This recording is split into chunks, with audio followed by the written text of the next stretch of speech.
원래 진선여고가 학교 시험 문제가 어렵다라고 얘기 많이 하고 특히 독해가 많이 어렵다 얘기했던 게 메인 부교재였었던 독해가 네. 거의 고3 뭐 파이널 수준? 그래서 아이들이 힘들어 했었는데 네. 코로나 돌아오면서 되게 그냥 무난한 네. 정도로다가 이렇게 내려간 거예요. 선생님, 근데 그러면은 변별은 어떤 문제에서? 아, 독해가 되게 어렵다고.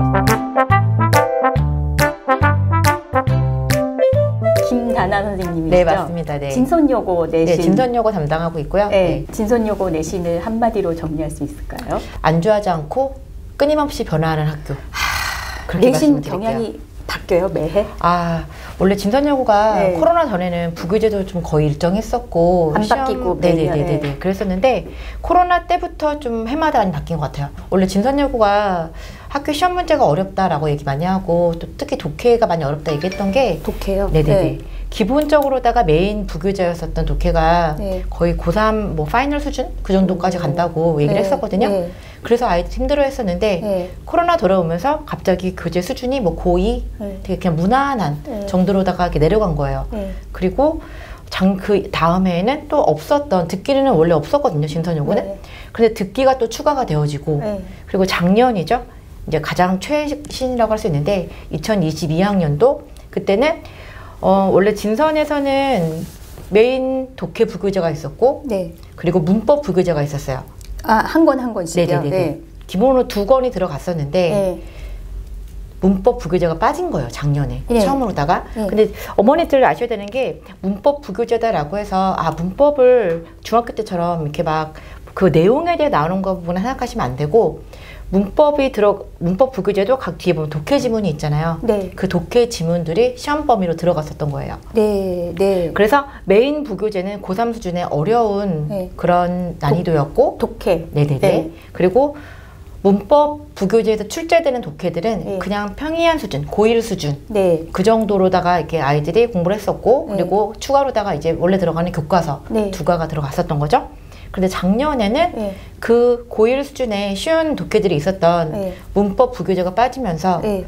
교과서 1학기 때 말씀드리는 거예요. 1학기 기준으로다가 교과서가 항상 원래 2과만 나왔었는데 네, 3과씩 이렇게 들어갔었고 범위가 늘어난 네네네. 거네요. 교과서 범위가. 따지고 보면 교과서 범위가 늘어난 거죠. 네. 독해 부교재가 빠지면서 그걸 네. 채우신 거죠, 선생님들이. 네. 그리고 원래 진선여고는 교과서에서 문제가 거의 안 나왔던 학교예요. 네. 2문제, 정말 많아봤자 3문제밖에 출제가 안 돼서 네. 아이들이 막 중학교 때 식으로 교과서 막 달달달 암기하거나 이런 게 없었거든요. 네. 그런데 작년 같은 경우에 1학기 때 교과서가 3과가 들어오다 보니까 문항수가 7, 8문항 이렇게 확 늘은 거죠, 갑자기. 네. 그래서 교과서 내용도 조금 충실하게 공부를 해야 했었던 그런 1학기 상황이고요. 네. 2학기 들어와서는 그 문법 부교재를 대신하는 다른 게 추가가 되었어요. 1, 2학기가 경향이 달랐어요. 바뀌었어요. 네네. 그래서 제가 끊임없이 변화한다고 말씀드리는 약간 게 당황스러웠어요. 그쵸. 네. 네. 그 2학기 때 들어와서 2학기 때 처음으로 들어온 그런 시험 범위가 모의고사가 추가가 되었습니다. 아. 원래 진선여고는 기본적으로다가 부교재가 워낙 범위도 많기 때문에 네. 선생님들이 시험 범위에 모의고사를 넣은 적이 한 번도 없었어요. 네. 그런데 작년에 이제 그 문법 부교재 쉬운 고1 수준의 독해가 빠지면서 네. 그냥 아이들이 봤었던 바로 직전 시험 모의고사가 아. 추가로다가 시험 범위로 들어갔습니다. 근데 저는 이 부분 되게 긍정적으로 보고 있는 게 네. 보통 그 해에 이제 모의고사 경영이라는 게 있잖아요. 네. 근데 진선여고는 아이들이 그 시험에 안 들어가니까 그냥 9월 모의고사 보고 나면은 시험지는 그냥 다시 볼 일이 없는 거죠. 네. 이미 끝난 거니까. 네. 그 내신 공부를 해야지 자기가 뭐 틀렸던 거 다시 반복 이런 거 거의 없거든요. 네. 그래서 아이들이 그걸 보지 않았었는데 작년에는 2학기 때 그 시험 범위 들어가니까 자기가 틀린 거에 대해서도 정말 심도 있게 그 공부를 하게 되잖아요. 그러네요. 네네네네. 네. 모의고사 점수가 생각보다 잘 안 나오는 애들이 좀 있으니까 네. 그거를 좀 이렇게 연습을 시키려고 하시는 게 아닐까라고 개인적으로 좀 생각도 좀 했어요. 그리고 1, 2학기 똑같이 독해는 고3 파이널 네네네네네. 수준으로 네. 굉장히 어렵다. 뭐, 네, 파이널까지는 아니었던 것 같긴 한데 어쨌든 고3 수준. 고3 네, 수준으로. 예. 문법도 문항수가 증가했다. 이거는 2021년도까지는 거의 이제 시험에 이렇게 저희가 이렇게 분석을 하잖아요. 그럼 독해 문제가 거의 60%? 이 정도 차지를 했었고 네. 문법이랑 어휘는 합쳐서 5문제를 안 넘었던 것 같아요. 뭐 2개, 3개 뭐 이런 식으로다가 네. 그래서 진선여고 오는 아이들이 보통 어휘도 어렵지 않다고 얘기를 했었고 네. 문법도 문제가 많이 안 나오니까 네. 사실은 문법을 알아야 독해도 되고 다 기본이 되는 건데 네. 그런데도 불구하고 좀 게을리한 애들이 있었거든요. 그런데 작년이죠. 2021학년 2년이네요. 네, 작년. 작년에는 네.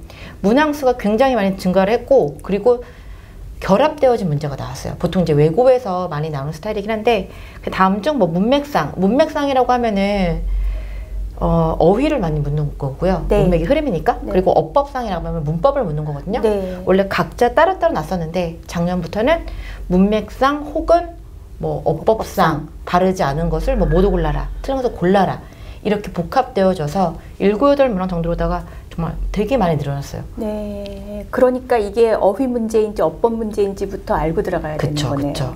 원래 어법 문제 같은 경우는 내용보다도 정말 그 문장에서의 그 단어 사이 어법이기 때문에 네. 크게 막 이렇게 전체적인 내용이 중요하지 않거든요. 네. 그냥 거기 관계만 따지고 능동인지 수동인지 뭐 시제 이런 걸 따져야 되는데 거기다가 이제 문맥상이 들어가니까 내용도 알아야 되잖아요. 네. 여기에서 보면은 플러스가 되는 내용이라 좋은 내용이 나와야 되는데 갑자기 네거티브한 내용이 나오면 안 되는 거니까 그러니까 아이들이 문법도 봐야 되고 흐름을 따지면서 적절한 어휘가 들어가는지 아닌지 그것까지 파악해야 되니까 조금 더 시간이 네. 걸렸던 그런 경향이 있었어요. 지금 바로 이제 이 영상을 네. 보고 난 다음부터 지금 한 이제 일주일 정도 남았다라고 네. 생각을 하시면 될 것 같은데 일단 저는 문법 공부를 좀 많이 하라라고 저는 왜냐면은 지금 다른 걸 하기에 네. 일단 부교재도 올해 바뀔 거로 예상이 되어지거든요. 수능 어법 같은 것들 있죠. 네. 그러니까 단원별로 공부하는 게 아니라 다음 중 글에서 어법상 틀린 거를 골라라 이렇게 되어진 네. 그런 수능형 어법 공부. 수능형 문제를 네네네네. 풀어서 자기가 공부했던 문법을 한번 딱 정리해라. 네네네네네. 그래서 이게 중학교 때 이렇게 단원별로 공부하는 아이들 있죠. 네. 그 아이들이 항상 그래요. 어머니들이 문제집을 풀 때는 잘 맞추는데 단원 내 문제만 푸니까. 그렇죠. 예, 예. 아이들이 이 부분은 동명사 파트니까 네. 답을 골라도 동명사만 보게 되고 그것만 네. 따지잖아요. 그런데 복합적으로 수능 어법이 들어가게 되면은 네. 없잖아요. 법인가. 네, 네, 네. 이게 투부정사가 틀린 건지 시제가 틀린 건지 그러니까 그런 거를 보는 시각이 없는 아이들이 당황해하고 되게 힘들어하거든요. 특히 진선여고 같은 경우에는 이제 어법상 틀린 걸 골라라고 했을 때도 단어에 밑줄을 주는 게 아니라 문장에 밑줄을 주세요. 문장에. 그러니까 이 문장에서 어느 파트가 틀린 건지를 본인이 파악을 해야 되니까 지금 남은 한 일주일, 열흘 이 짧은 기간 동안에 그나마 큰 효과를 내줄 수 있다는 거는 그런 문법, 어법을 보는 시각을 키우는 그런 시간 가졌으면 좋겠습니다. 알겠습니다, 선생님. 혹시 빠뜨리는 얘기 있으실까요? 너무 겁먹지 말라고 네. 충분히 할 수 있다라고 말씀드리고 싶어요. 그리고 진선여고가 제가 변화를 한다고 네. 말씀드렸잖아요. 눈에 띄게 또 작년에 달라졌던 게 원래 진선여고가 어려워요라고 하는 이유가 네. 변형이 너무 많아서 변형이 많았기 때문에 교재 그대로 나오지 않고 문장을 변형하는 거예요. 네. 예를 들어서 선생님들이 앞뒤 부분에 새로운 글을 넣으세요. 윤문을 하시는 거예요. 그러니까 아이들 입장에서는 어디서 많이 본 주제이긴 한데 내가 이 글을 처음 보는 것 같은데 내 공부가 좀 덜했나? 이거 뭐지? 외부 지문이 나왔나? 뭐 이렇게 생각할 정도다가 많이 변형이 됐었거든요. 그런데 작년에는 변형이 거의 없고 그대로 나왔었어요. 그래서 조금 실력은 조금 부족하지만 되게 성실한 아이들 있죠. 그냥 일단은 자기가 좀 안 되는 만큼 다 열심히 외우고 암기하고 이렇게 했었던 아이들이 조금 이득을 봤었던 그런 해였거든요. 그래서 올해도 이제 변형이 어떻게 될지는 좀 봐야 되긴 알지만 내가 조금 영어 공부를 덜 했는데 애들이 정말 잘하는 애들 많다는데 영어가 그렇게 어렵다는데 너무 겁먹지 마시고 충분히 해낼 수 있으니까 와서 할 수 있다. 네, 할 수 있습니다. 선생님 말 듣고 믿고 따르고 네. 제가 잘 이끌어 갈 테니까 잘 따라와 달라 그 말씀 꼭 당부드리고 싶습니다. 알겠습니다. 선생님, 근데 그러면은 조금 이제 평이해졌다 그러면은 변별은 어떤 문제에서? 독해가 되게 어렵다고 말씀드렸잖아요. 네. 내용 일치 문제가 굉장히 많은데, 그러니까 모든 게 다 변별은 아니지만 그 중에서 이제 한두 문제 정도가 네. 다음 글을 읽고 추론할 수 있는 것, 뭐 내용 일치하는 것을 뭐 모두 골라라 이렇게 모두 골라라는 네. 걸 아이들이 되게 힘들어해요.